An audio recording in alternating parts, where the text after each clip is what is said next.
জিজ্ঞেস করছি, আমেরটা তো জিজ্ঞেস করি নাই। ডালিম কিন্তু হলো পমিগ্রেনেট। ডালিমের বিচি খাইলে পেট ব্যথা করে, কারণটা কি কেউ বলতে পারবা? না স্যার। ডালিমের বীজের মধ্যে প্রচুর পরিমাণে তেল আছে, এটাকে বলা হয় pomegranate kernel oil, one of the expensive oil. বুঝতে পারছো? জি sir. One of the expensive oil, এর মধ্যে হলো পমিগ্রান্ট কার্নেল অয়েল, তারপর হলো তোমার অলিভ অয়েল। এগুলো হলো এক্সপেন্সিভ অয়েল খাওয়ার জন্য, যেহেতু প্রচুর পরিমাণে তেল থাকে, তেল খেলে গ্যাস হয়, এই জন্য ব্যথা করে। এগুলো এই কার্নেল ড্যামেজ কি হবে কিনা, আমি যখন প্রসেসিং করবো কার্নেল ড্যামেজ হবে কিনা, এটা কিভাবে কন্ট্রোল করবো, এগুলোকে মাথায় রেখে ইকুইপমেন্ট ডিজাইন করতে হবে। বুঝতে পারছো? জি sir. How to maintain the quality of food during transportation. আমাদের দেশে বা উন্নত বিশ্বের একটা সমস্যা, অন্য যে আমরা যারা উন্নত বিশ্বে আছি, যদিও আমরা এখন ডেভেলপড কান্ট্রি,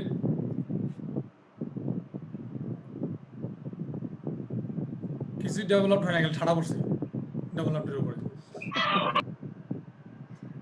এই ট্রান্সপোর্টেশনের ক্ষেত্রে আমাদের ম্যাক্সিমাম প্রোডাক্ট নষ্ট হচ্ছে। র মেটেরিয়ালস বলো, ভেজিটেবলস বলো, ওই দেখো না ভেজিটেবলস নিয়ে আসার সময় নদীর পানিতে ডুবাই নিয়ে আসে। জি স্যার। ভালো করে খেয়াল করে দেখবা, নদীর পানিতে ডুবায়, পুকুরের পানিতে ডুবায়, এটাকে ফ্রেশ রাখার জন্য। কিন্তু ট্রান্সপোর্টেশন যেভাবে করে সেটা ট্রান্সপোর্টেশন হয় না, এই জন্য নিচের গুলা ভত্তা হয়ে যায়। বুঝতে পারছো? জি স্যার। আমি আম কিনছিলাম গত বছর অনেকগুলো, একার সব নিচের গুলো সব ভত্তা হয়ে গেছে। তো storage market value of the material, need to know the moisture content and protein, এটা সবচেয়ে দরকার। যে কোনো প্রোডাক্টের ময়েশ্চার কন্টেন্ট জানতে হবে। ফুড সেফটি ম্যানেজমেন্ট পড়াইতে হবে ওদেরকে, কোয়ালিটি কন্ট্রোল পড়াচ্ছে কিন্তু ময়েশ্চার কন্টেন্ট কেমনে বের করে জানে না।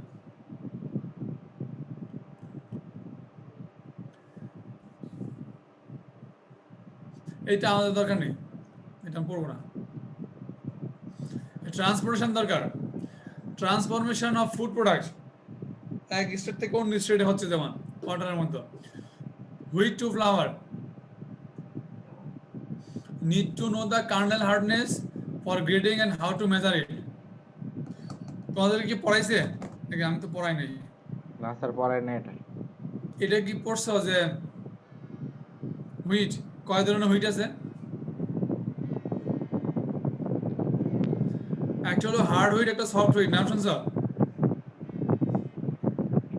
ক্লাস করি তো, ক্লাস করি। লেখা রাখো, আগামী ক্লাসে জিজ্ঞেস করবো হার্ড হুইট এবং সফট হুইট। হুইটকে কেন হার্ড হুইট কারা সফট হুইট বলে? আরেকটা আছে রেড হুইট। কারা কারা?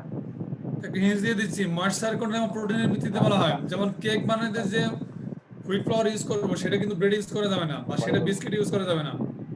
বুঝতে পারছো? ঠিক আছে। কেক বানাতে এক ধরনের হুইট ফ্লাওয়ার লাগবে, এবং ব্রেড বানাতে এক ধরনের হুইট ফ্লাওয়ার লাগবে, বিস্কিট বানাতে এক ধরনের হুইট ফ্লাওয়ার লাগবে। সেটা নির্ভর করবে ওই হুইট ফ্লাওয়ারে কতটুকু প্রোটিন আছে, ময়েশ্চার আছে। আমি কিন্তু আগামী ক্লাসে দিব, এটা পরীক্ষা আসতে পারে। যে জানতে হবে যে কিভাবে হুইটটা গ্রেডিং করে, সফট হুইট কার্নেল অথবা হার্ড হুইট কার্নেল। শোনা গেছে? জি স্যার। জি স্যার। মেজার কিন্তু খুব সোজা, যে মেজার কিন্তু উপরে বলে দিছি, ময়েশ্চার এবং প্রোটিন, এই দুইটা মেজার করলে জানা যাবে যে হার্ডনেস কতটুকু। পানিরও কিন্তু হার্ডনেস আছে, জানো? জি স্যার। পানি হার্ডনেস কিসের উপর নির্ভর করে?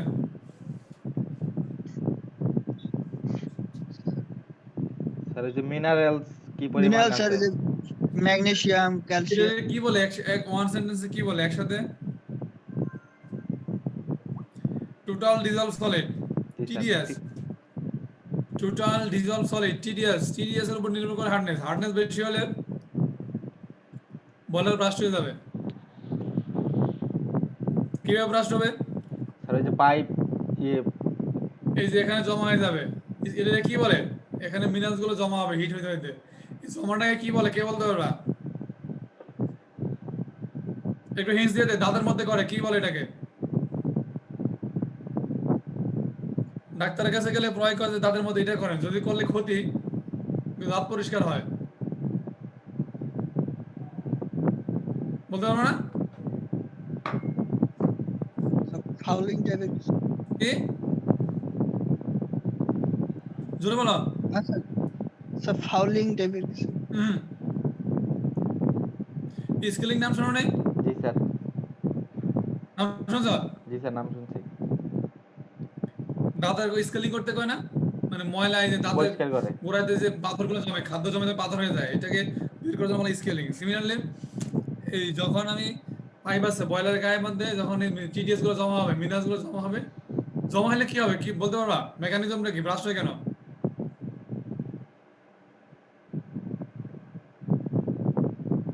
স্যার ফ্লোর লাইন ন্যারো হয়ে যায়। না সেটা না ধরো এই যে সারাউন্ডিং এ জমা হইলো পাইপ বলো বা বয়লারের গায়ে বলো বয়লার তো অনেক বড় জিনিস হ্যাঁ এটা সারাউন্ডিং এ জমা হয়েছে তো জমা হলে কি হবে হিট বেশি লাগবে না জি স্যার।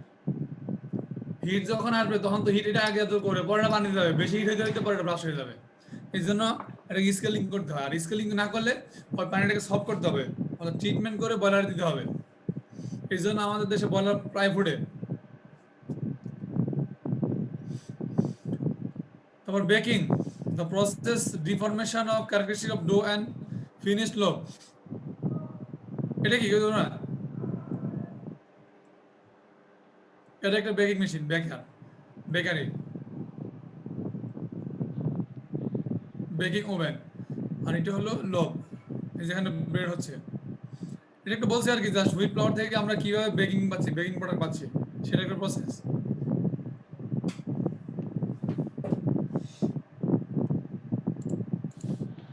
হ্যাঁ ফিরোজ আছে ফিরোজ জি স্যার। ভাই তোমার নাম তো ফিরোজ নাকি কি যেন আবার মিস করছি কি যেন নাম স্যার খাইরুস। হ্যাঁ তো তুমি ডাবল আই দেবে এটা আচ্ছা ফাইরোজ বলো নামের বিড়ম্বনা তুমি বলো তো দু একটা বেকারি প্রোডাক্ট এবং কনভেনশন প্রোডাক্টের নাম বলো স্যার কেক বিস্কুট কি এগুলা পেস্ট্রি স্যার বেকারি প্রোডাক্ট আর কনভেনশনাল প্রোডাক্ট স্যার বিস্কুট তো কনফেকশনারি প্রোডাক্ট তো মাত্র না বললে এগুলো বেকারি প্রোডাক্ট এই খন্দকার বলো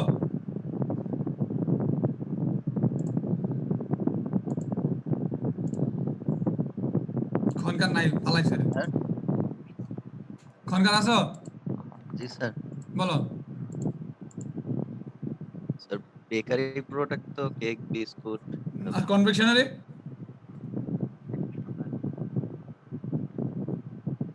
আর এগুলা স্যার চকলেট চকলেট হয় আর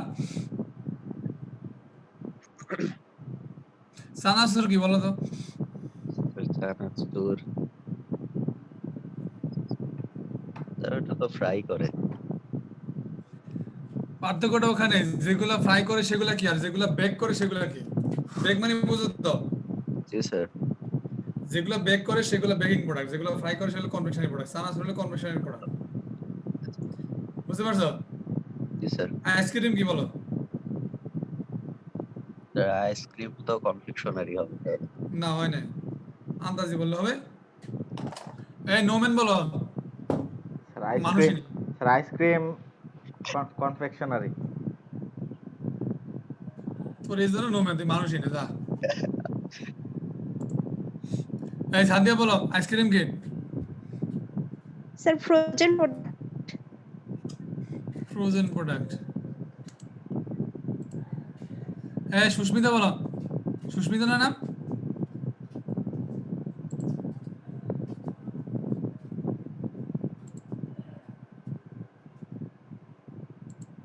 সুস্মিতা নাই জি স্যার। বলো স্যার আইসক্রিম হুম স্যার ফ্রোজেন প্রোডাক্ট না তাহলে ইয়োগার্ট কি ইয়োগার্ট কি frozen product sir yogurt dairy frozen product. Product dairy product ice cream কি তোর মাথা দিয়ে বানায় ডেইরি প্রোডাক্ট যে অপশনে ছিল আসলে বুঝতে পারি নাই। বেকারি এই আর জন্য তো জিজ্ঞেস করছি দুটার মাঝখানে বুদ্ধি শুদ্ধি যে কম বেকারি আর বুদ্ধি শুদ্ধি খালি কনফেকশনারি নিয়ে আলাপ চলতেছে, এই কারণে ভাবলাম যে হ্যাঁ দুটার মধ্যে কিছু একটা। ওই জন্য তো জিজ্ঞেস করছি বুদ্ধি শুদ্ধি যে কমে গেছে বিড়ি সিগারেট খাইতে খাইতে আর এই যে এই বড়ি টড়ি খাইতে খাইতে না ওটা স্যার, বুঝি ছি না। ছি, এসব এসব কি কন? এসব এই জন্য জিজ্ঞেস করছি একটার মাঝখানে আরেকটা দিছে আবার হইতে গেছে গা। স্যার সব করোনার ইফেক্ট। করোনা ধরছে স্যার ধরে নাই, কিন্তু অলস বানায় দিছে সবাই। হুম করোনার সাথে সম্পর্ক কি বুদ্ধি কমাই দিছে নাকি করোনা স্যার মস্তিষ্কের কার্যক্ষমতা স্যার কমাই দিছে, মানে স্যার মস্তিষ্ক চিন্তা করার ক্ষমতা একটু কমে গেছে। আগে ছিল মনে হয় আগে জি স্যার, আগে অবশ্যই ছিল। ছিল, এখনো আছে, একটু ঘষা মাজা করতে হবে আর কি। ফুড প্রসেসে কিন্তু juice yield as compression time maximum জুসগুলো কম্প্রেশন করে বের করা হয় কম্প্রেশনটা দুই ভাবে করা হয় একটা হলো হাইড্রোলিক প্রেসার দ্বারা আরেকটা ক্রাশিং দ্বারা আরেকটা হলো এনজাইম দ্বারা ট্রিটমেন্ট করে ক্রাশিং করলে কিন্তু বের হয় আবার আমি যদি হাইড্রোলিক প্রেস করে বের করি দেখো না লেবুর রসে বের করে জি স্যার। ক্রাশিং করে বের করে জুসও বের করতে পারো এভাবে আবার এনজাইম দিয়ে ট্রিটমেন্ট করে করতে পারো আর আমরা যেটা খাই ব্লেন্ডিং করে পানি দিয়া এটা জুতা দিয়ে পিড়াইয়া খাই যে এটা কিন্তু জুস না এটা কি কে বলতে পারবা The drinks, হয় নাই the beverages. তুই আবার প্যাঁচ লাগাইস না ব্যবহার গেলে কিন্তু ধরা খাবি পরে আবার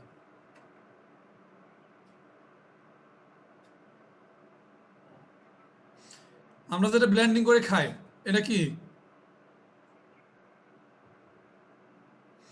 তিনটা শব্দ আছে একটা হলো জুস একটা ড্রিঙ্ক আরেকটা কি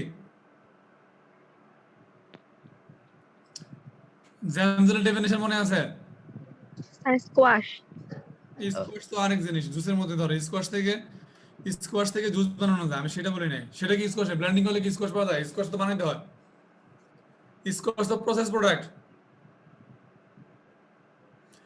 জুসটাকে সরাসরি প্রসেস নাও বলতে পারো সেটা তুমি কোনোভাবে পাইতে পারো জাস্ট ক্রাশ করলে জুস পাওয়া যাবে যদি সেটা প্রসেস প্রোডাক্টই আরেকটা জিনিস আছে স্যার definition কি কি এম দিয়ে কি জানি একটা নাম পড়াইছিলেন ওটা মা বলে মানোয়ার তো জ্যামজেলির ভাই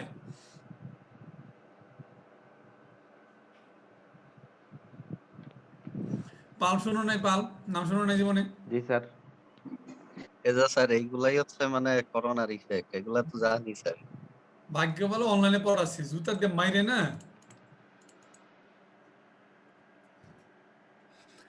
আমরা যেটাকে সেটা পাল থেকে জুস বানানো যায় ক্রাশিং করে তো এই পালটাকে এনজাইম ট্রিটমেন্ট করে অথবা হাই প্রেস দ্বারা চাপ দিলে যে পানি বেরোয় সেটা হলো জুস আর ড্রিঙ্ক কোনটা বাজারে যে ড্রিঙ্ক পাওয়া যায় বাজারে ড্রিঙ্ক কোনো খাওয়া না বাজারের ড্রিঙ্কের মধ্যে কোনো জুসও নাই পাল্প নাই সেটা হলো ফ্লেভার ইন্ডাস্ট্রির কাছে ড্রিঙ্ক মানে হলো ফ্লেভার আর জুস মানে কিছু পাল্প থাকে বুঝা গেছে জি স্যার। তাহলে স্যার এই যে Flavor জুস গুলা বিক্রি করে এগুলাতে বুঝি পাল্প থাকে না? ড্রিঙ্ক গুলোতে পাল্প থাকে না ড্রিঙ্কস আচ্ছা fruit juice oblique puri juice is newtonian and puri is non newtonian আর তোমাদেরকে ডেফিনিশন জানতে হবে নিউট্রিনিয়াম আর নন নিউট্রিনিয়ান ফ্লুইডের ডেফিনিশন জানতে হবে আমি কিন্তু পড়াবো এটা পড়ছো জি স্যার পড়ছিলাম। হুম। এখন বলো তো কোনটার ভিসকসিটি বেশি এই দুটার মধ্যে Non-Newtonian. তার মানে পুরির ভিসকসিটি বেশি পুরি থেকে জুস বানানো যায় পুরি মানে আবার ওই যে মানিকের দোকানের পুরি না বলছে আব্দুল কি জানি উনি বিক্রি করেছে জপারের মানে পুরি না বা সিলেটিও পুরি না কিন্তু হ্যাঁ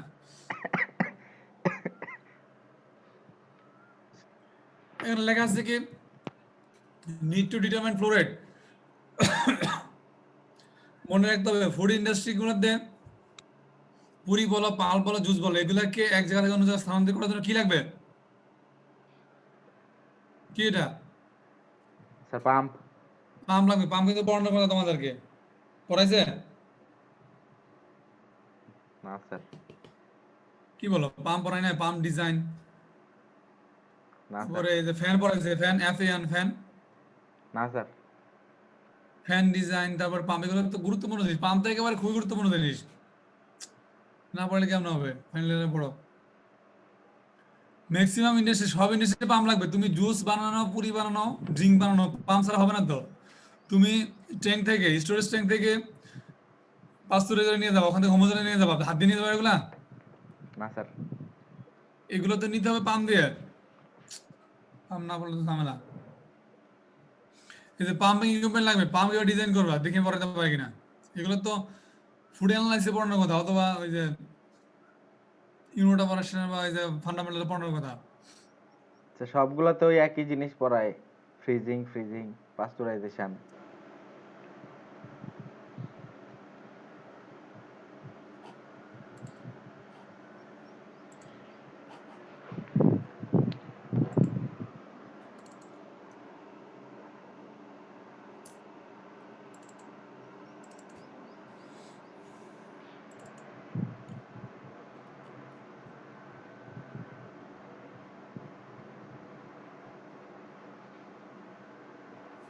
আমি কোথাও যেন পড়াইছিলাম পাম্প, ওই যে তোমাদের বা তারপরের বেসে পড়াইছি, কিন্তু কোন সাবজেক্টে পড়াইছি এটাই তো মনে নাই। সম্ভবত ফুড অ্যানালাইসিস পড়াইছি, কিন্তু ওইটা যে কোথায় আছে শিটগুলা।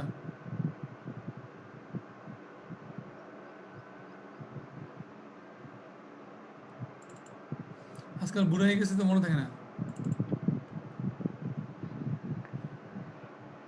আর কত মনে রাখবেন? তারা দেখি পাই নাকি পাম্প পড়াইতে, পাম্প পড়ানো স্যার এগুলো বলতে মানে তো পাম্প ডিজাইন তো পড়াইছিলাম না, সেটা তো নাই।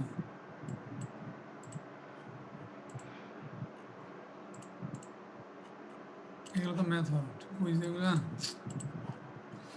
ওই ল্যাপটপটা বাসা থাকে, তো ওই ল্যাপটপটা আবার নষ্ট হয়ে গেছে, কালে ঠিক করছি, ব্যাটারি গেছে লগা।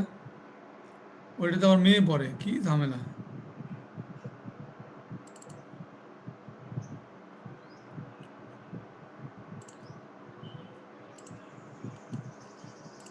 এটা তো আয়ন এক্সেস ক্রোমাটোগ্রাফি, তাহলে ইয়া কই পাম্প ডিজাইন কথা।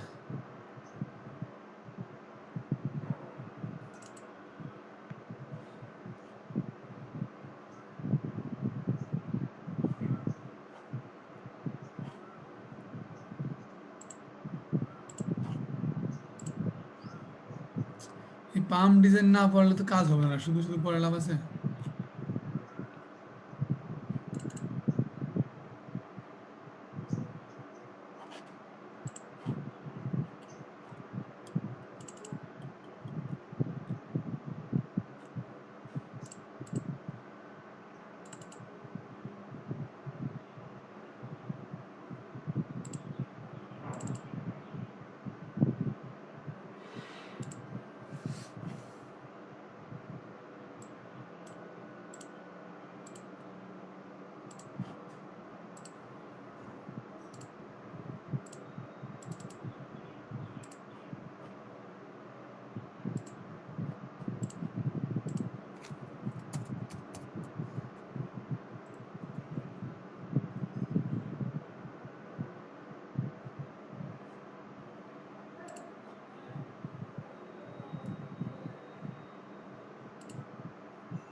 দেখি সার্চ দিছে আসে কিনা, যদি পাই আর কি।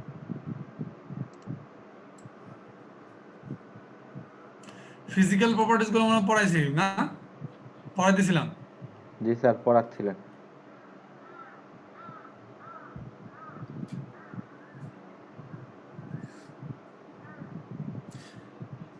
অ্যাপ্লিকেশন অফ ফিজিক্যাল প্রপার্টিস কি কি আছে দেখো, সাইজ, শেপ, ডেনসিটি, ফ্রুটস এবং vegetables grading, food materials quality evaluation. এখানে লাগবে হলো ফিজিক্যাল প্রপার্টিস গুলো, যেমন size, shape, food quality evaluation. এই যে গ্রেডিং করতেছে দেখো, এই যে সিটগুলো দেখা যাইতেছে, জি স্যার। সাইজ এগুলো কি জন্য? Size grading. সাইজ গ্রেডিং এর জন্য বা শেপের জন্য। এটা তো, এটা কি জিনিসের মতো কমলা, অরেঞ্জ হতে পারে। এটা যেগুলো যে সাইজে চলে যাবে বাই করে চলে যাবে এদিকে। এটা কালার দেখার জন্য, কোয়ালিটি ইভ্যালুয়েশনের জন্য ইউজ করা হয়। আর বাল্ক ডেনসিটি, স্টোরেজ এবং ট্রান্সপোর্টেশন লাগবে। এই জিনিসটা কি কি বলতে পারবা? Sir sir capsicum. ক্যাপসিকাম। আমি 10টা গাছ লাগাইছি, একটা ধরছে, প্রোডাকশন খুব ভালো। শেপ ফ্যাক্টর এবং সারফেস এরিয়া, হিটিং এবং কুলিং প্রসেসের জন্য লাগবে, ফ্রিজিং এবং থ্রাইং এর জন্য শেপ ফ্যাক্টর এবং সারফেস এরিয়া লাগবে। সারফেস এরিয়া ভালো, হিট বেশি লাগবে না কম লাগবে? স্যার হিট কম কম লাগবে স্যার। আমি যখন মাংস কুচি কুচি করে রাখবো আর আস্ত রাখবো, 1 কেজি মাংস কুচি কুচি করে রাখবো, ট্রিমিং করে, এটাকে ট্রিমিং বলা হয়, একেবারে কুচি কুচি। আরেকটা আস্ত রাখবো, বাজারে যেভাবে দেয়, কোনটা তাড়াতাড়ি নষ্ট হবে? স্যার নষ্ট হবে কুচি কুচিরটা। কারণটা কি? সারফেস এরিয়া বেড়ে গেছে এটা। জি স্যার। এই যে এটা দেখতেছো, এই যে এটা স্কেলেটন ল্যাম্প, এইটা হলো ইমেজ প্রসেসিং এ দেখে। তুমি এটা এইভাবে দিবা, দেখা যাবে এরকম। এটার মাধ্যমে কেমনে কেমনে জন্য বের করে, আমি এগুলো পড়াই নাম করি নাই, বুঝতে পারছো? জি স্যার। তো আমাদের এখানে অনেক ইমেজ প্রসেসিং এক্সপার্ট আছে, কামরুজ্জামান স্যার, ইকবাল স্যার, পলি করছে, আফজাল করছে, হাফিজ করছে। আর হলো procedure for shrinking mechanism during drying. একটা এক্সাম্পল দিতে পারবা শ্রিঙ্কিং মেকানিজম করে খাই আমরা শ্রিঙ্কিং প্রোডাক্ট?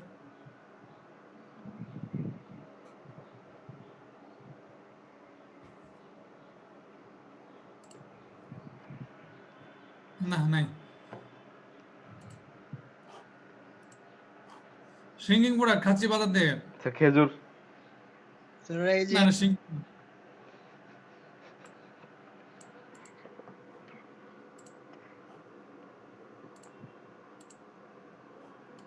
কিসমিস, কিসমিস,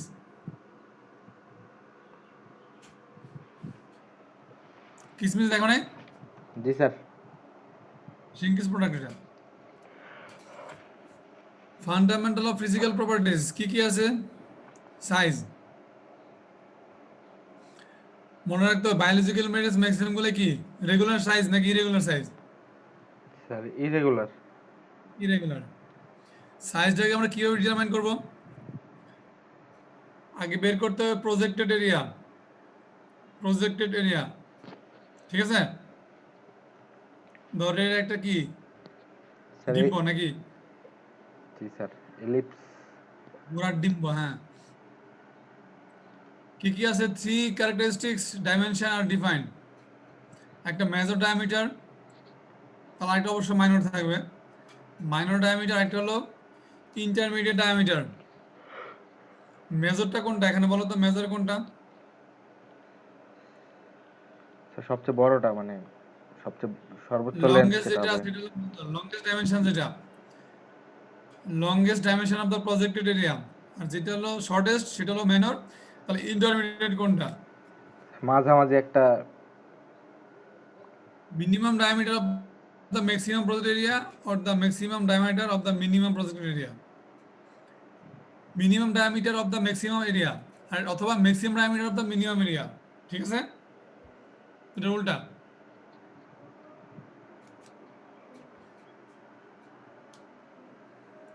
দেখো, ইন এ ট্রাইক্সিয়াল ইলিপসয়েড, ইলিপসয়েড মানে কি?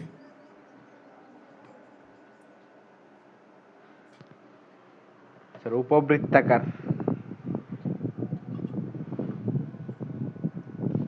এটার যদি আমরা পারপেন্ডিকুলার সেকশন দেখি, তাহলে ডায়ামিটার ম্যাক্সিমাম কি হবে?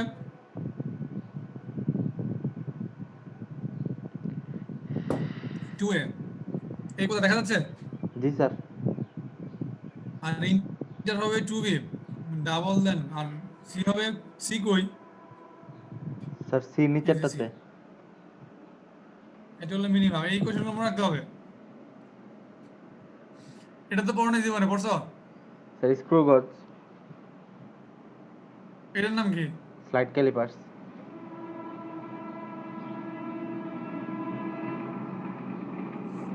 কার এখানে গাড়ি চলিস রে বাবা?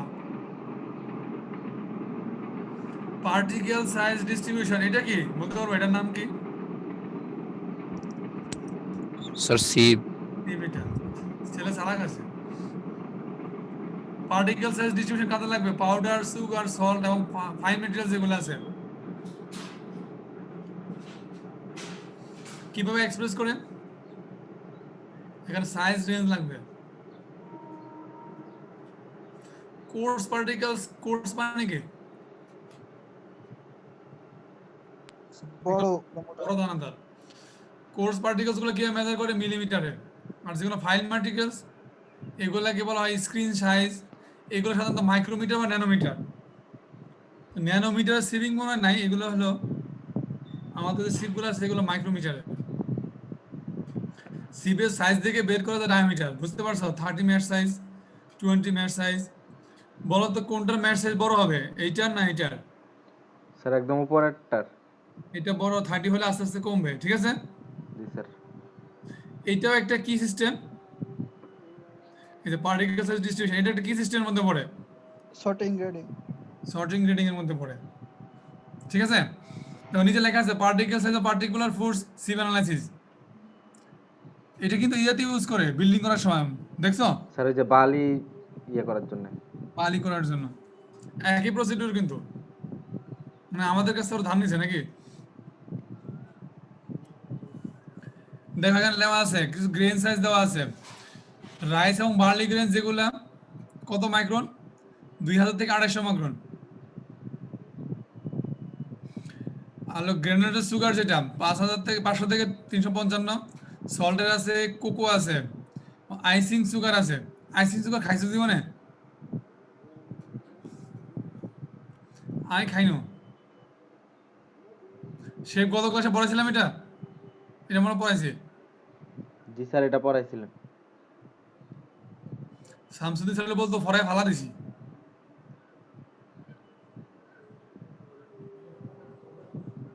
এইটা কিন্তু জানতে হবে, টেবিলটা রাউন্ড শেপ কোনগুলা? অ্যাপ্রোচিং স্পেরয়েড কি কি আছে? চেরি টমেটো, চেরি টমেটো দেখছো? বাংলাদেশে বাজারে খুব কম পাওয়া যায়, ছোট ছোট, দেখছো চেরির মতো, দেখছো? আমি মনে হয় ইন্ডিয়া তো দেখি নাই, বাংলাদেশে মনে হয় সুপার মার্কেটগুলোতে পাওয়া যেতে পারে, এবং যেগুলো হোটেলে বড় বড় হোটেলগুলো আছে না, হোটেল মোটেল লজ যেগুলো, ওই যে দু একটা বড় বড় রেস্টুরেন্ট নাম বলো বাংলাদেশে, ভুলে গেছি। Sir Radisson blue. ওই যে ওগুলাতে পাওয়া যায়, ওরা কিনে নিয়ে আসে এগুলা বাইরে থেকে। বাংলাদেশে মনে করতেছে এখন চেরি টমেটো। তার মধ্যে পৃথিবীতে বিখ্যাত একটা হলো কুইন সিরি চেরি টমেটো, নাম শুনছো? না স্যার। এটা দেখতে অনেকটা আঙ্গুরের মতো, ওই যে সবুজ আঙ্গুরগুলো আছে না, একটু লম্বা লম্বা। স্যার এর স্পেশালিটি কি? এটার স্পেশালিটি হলো এটা সালাদে ইউজ করা হয়, সেটা হলো থাইল্যান্ডের কুইনের নামে, ও আচ্ছা। বর্তমান রানীর নামে। বর্তমান রানী মানে বর্তমান রাজার ভাইয়ের নামে। ওর নাম হলো সিরিকিট, সায়েন্টিস্টে বের করে ওনার নামে দিয়েছে এটা কুইন সিরিকিট টমেটো। তো বাংলাদেশ থেকে প্রথমে কেউ গেলে, বাংলাদেশ কেন সারা বিশ্বের মানুষ হয়তো এটা আঙ্গুর হিসেবে খায় ফেলে, অথবা ওই যে চেরি হিসেবে খায় পরে কয় টমেটো, বুঝতে পারছো? জি স্যার।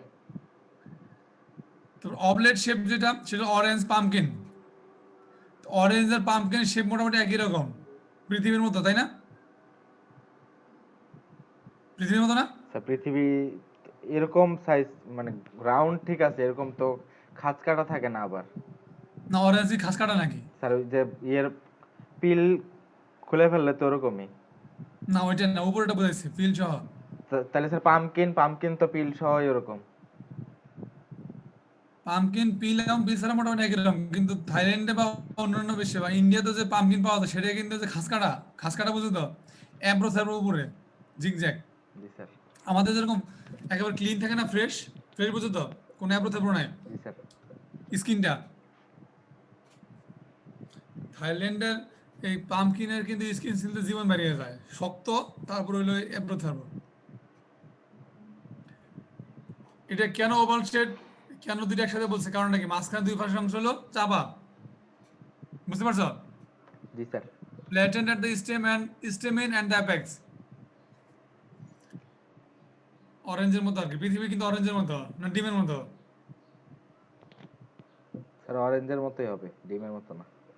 আমি তো দেখি না কেমন এরকম আমার। স্যার ওই যে গুগল আর্থ সার্চ ওটা দিয়েন। ওটা দেখছে নাকি? স্যার স্যাটেলাইট আছে না? ওরা ডিম দেখছে। আপনি তাহলে কি ফ্ল্যাট আর্থ সোসাইটির লোকজন নাকি? হুম। তুমি বলো তো, ওই যে সূর্যের তাপমাত্রা মাপছে কে গিয়ে মাপছে, সেটা বলো আমাকে, বলো বুঝাই বলো। স্যার গিয়ে মাপা লাগবে কেন? তাইলে স্যার অ্যাপ্রক্স অ্যাপ্রক্সিমেট। অ্যাপ্রক্স মানে ওই যে কি জানে বাংলা কি বলে? কাছাকাছি। ধরুন আর কি। যদি আর কি, যদি কোনো যদি কথা কি জানো নাই, কোনো অর্থ নাই, মিল নাই। বলছে স্যার আনুমানিক ধরে নেয় আর কি। সূর্যের সেন্ট্রাল টেম্পারেচার কত কে বলতে পারবে না?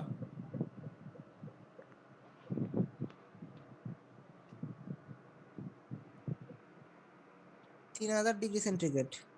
6000 ডিগ্রি মনে হয়, আমি ঠিক শিওর না, মেবি 6000 ডিগ্রি সেলসিয়াস। কে মাপছে এটা? গিয়ে কি পাঠাইছে ওখানে? সব তো গলে ছাই হয়ে যাবে। কোন মেশিন গেছে, রকেট গেছে, কোন কিছু যাবে ওখানে? এটা একটা ধারণা করছে যে যদি পৃথিবীতে এত হয় তাহলে আস্তে আস্তে বাড়তে বাড়তে এরকম এরকম হইতে পারে। স্যার ওই যে স্ট্যাটিক্স আর কি। হ্যাঁ, স্ট্যাটিস্টিক্স মানে আমি বলি ইকোনমিক্স, সেটা হলো ভুয়া। অ্যাকাউন্টিং পড়ছো? জি স্যার পড়ছিলাম। ইস, নিজের পকেটে একটা কোণে কোটি টাকার হিসাব, ওরকম আর কি। তো পৃথিবীর তো কেমনি দেবো? পৃথিবী তুমি ঘুরতে হলে সাইড দিয়ে পৃথিবীর বাইরে যেতে হবে। তুমি যদি আপেলটাকে যদি ভিতর থেকে দেখা, তাহলে আপেল দেখা যাবে? তো স্যার পৃথিবীর বাইরে তো গেছেই, পৃথিবীর বাইরে তো গেছে, সূর্যের কাছাকাছি না যাক। কি দেখা গেছে কদি? এই যে বেটা নীল আর্মস্ট্রং চাঁদের মধ্যে গেছে, চাঁদের মধ্যে কোনো বাতাস আছে? স্যার ওই যে পতাকার কথাই তো বলবেন।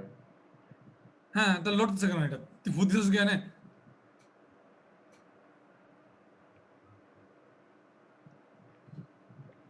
চিন্তা করছি মঙ্গল গ্রহে যাবো গা, তো করে পড়াই দেবো না ওখানে গিয়ে, কিন্তু খামু কি? নিয়ে যায়েন কিছু। কদিন পর রামাবো নাকি? আবার আরেকটা রকেটে করে পাঠাইলাম। একটা আছে conic tapered tower the apex, ladies finger চিনো? স্যার ঢেঁড়স।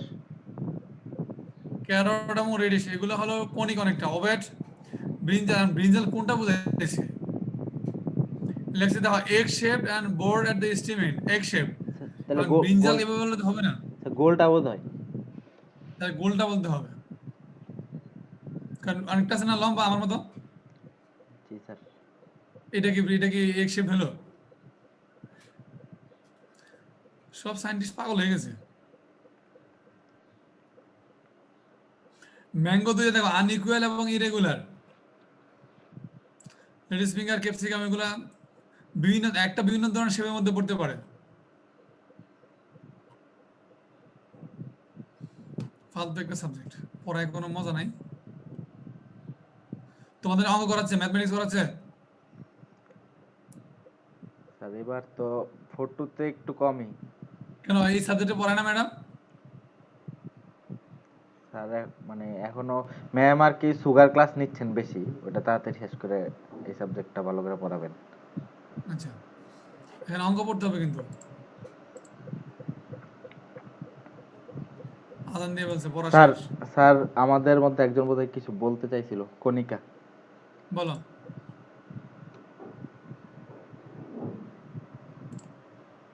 তাড়াতাড়ি বলো।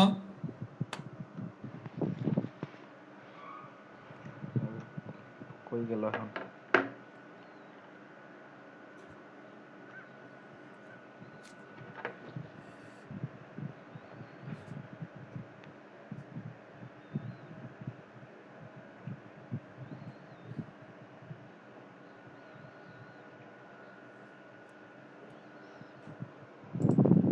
হাতে চলে গেছে।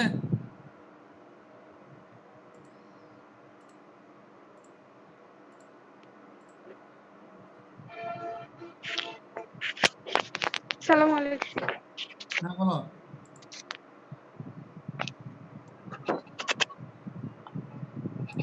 স্যার।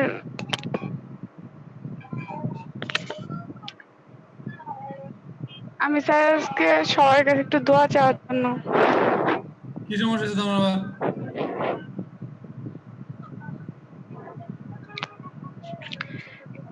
স্যার আমার বাবা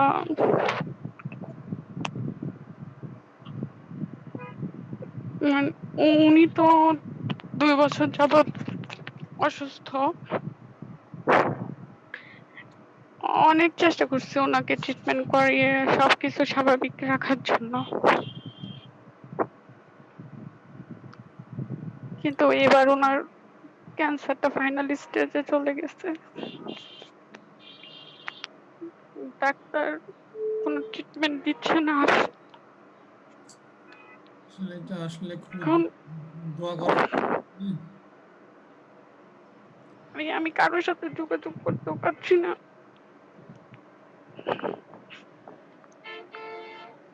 শোনো, কান্নাকাটি করে লাভ নেই, সবাই আল্লাহ দেখছেন। আল্লাহ ব্যাপারটা বুঝতে পারছো তো, সবই আল্লাহ দেখছেন। পৃথিবীতে কে কতদিন বাঁচবে, কে কি খাবে না খাবে, কি করবে, সবই আল্লাহর পক্ষ থেকে আসে। স্যার আমি 2 বছর যাবৎ এক জায়গা থেকে আরেক জায়গায় যেভাবে পারছি নিয়ে যেয়ে চেষ্টা করছি। এবার এখনো স্যার আমি আমার বাবার নিয়ে লাস্ট আশা নিয়ে স্যার একটা জায়গায় যাইতেছি। আমি কারোর সাথে কোনো যোগাযোগ করতে পারতেছি না, তারপর আমি আজকে সবার কাছে শুধু একটু দোয়া চাই। কণিকা, তুমি কাইদো না,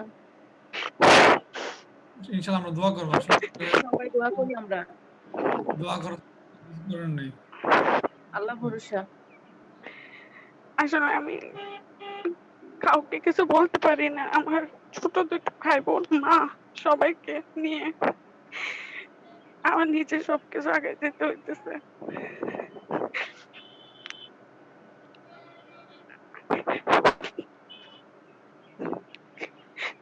সেটাই।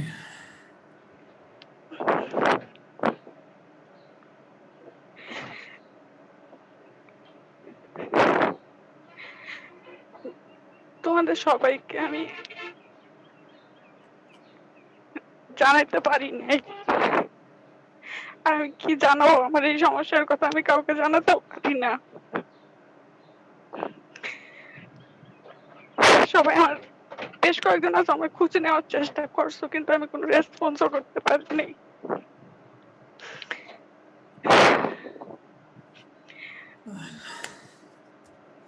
সবাই দোয়া করবে আমার আব্বুর জন্য। আমার আব্বু ছাড়া আমাদের আর কেউ নাই।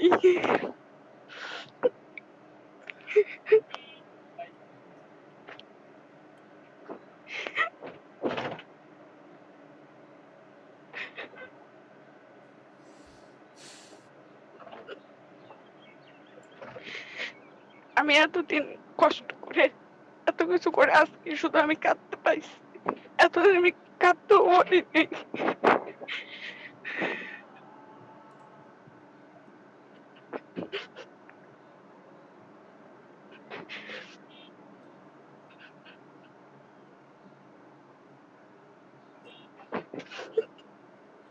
সবাই শুধু আমাকে দায়িত্ব দেয়, আমাকে সবকিছু বোঝায়, কিন্তু কেউ তো আমারটা কেউ বোঝে না।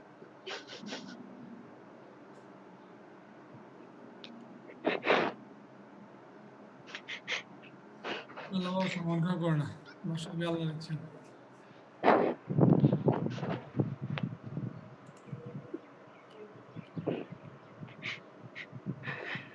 কণিকা শুনো, তুমি শুধু আল্লাহকে বলো, কেউ কিছু করতে পারবে না। আমার আব্বু এরকম ছিল, বাঁচবে কেউ বলে নাই। আল্লাহর রহমতে এখন সুস্থ না, অফিস করতেছে, সবকিছুই সম্ভব। তুমি খালি আল্লাহকে বলো, আর কাউকে বলে তো কিছু হবে না, কেউ কিছু করতেও পারবে না। দোয়া করো সবাই। হ্যাঁ, আমরা দোয়া করি সবাই, আল্লাহ ভরসা। স্যার দোয়া করবেন সবার কাছে, আমার আব্বুর জন্য একটু দোয়া চাইতেন। আচ্ছা, ইনশাআল্লাহ আমরা সবাই দোয়া করবো, ইনশাআল্লাহ নামাজ পড়ে দোয়া করবো সবাই।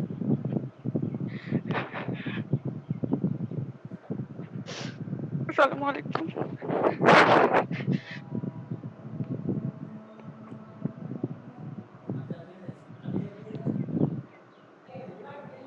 স্যার আপনি দুপুরে ডিপার্টমেন্টে থাকবেন নাকি? না, আমি চলে যাবো। আচ্ছা স্যার। আসছে সকালে, এখন গিয়ে ধরো নামাজ পড়ে খাই দিয়ে ঘুমাবো। আচ্ছা স্যার, ঠিক আছে। আচ্ছা ঠিক আছে, সবাই লিভ নাও, আল্লাহ হাফেজ।